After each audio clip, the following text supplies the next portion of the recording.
Boker Tov, good morning. I hope this message finds you well.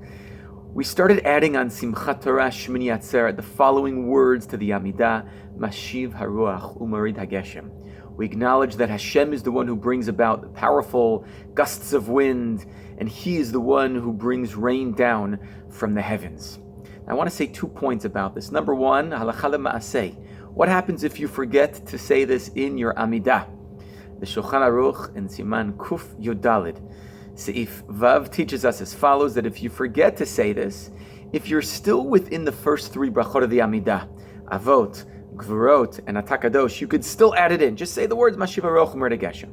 However, if you've already completed the first 3 brachot, which comprise 1 unit of the Amidah, and you forgot Masiv Haruach, you actually need to go back to the beginning of the Amidah. So if you're in the 12th bracha of the Amidah and you forgot Masiv Haruach, you have to go back to the beginning. Point number 2 is a question about why we speak about the wind and the rain specifically in the 2nd bracha of the Amidah. The 2nd bracha is called Gvurot. It's about God's strength. Why does this appear here? And Avudarham, a Sephardi commentator on the Siddur, explains that the 2nd bracha is about resurrection of the dead. But the truth is that resurrection here is interpreted more expansively. We say 3 times, Mechayei metim ata, v'ne'aman ata lachayot metim. Avudarham says, what do the 3 times represent? The first time is actually about waking up in the morning. The miracle of waking up in the morning and having our soul with us. That's the meaning of the first time when it's mentioned, when he's saying, Mechayei metim ata Rav Oshia.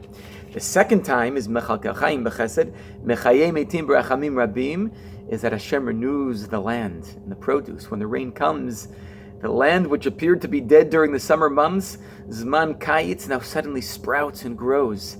And it's like resurrection of the dead in the land.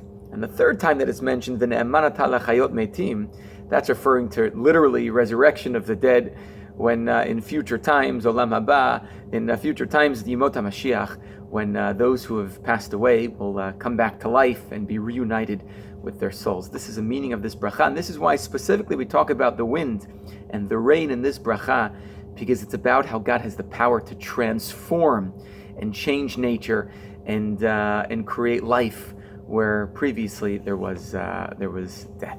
Wishing you a great day, Kol Tov.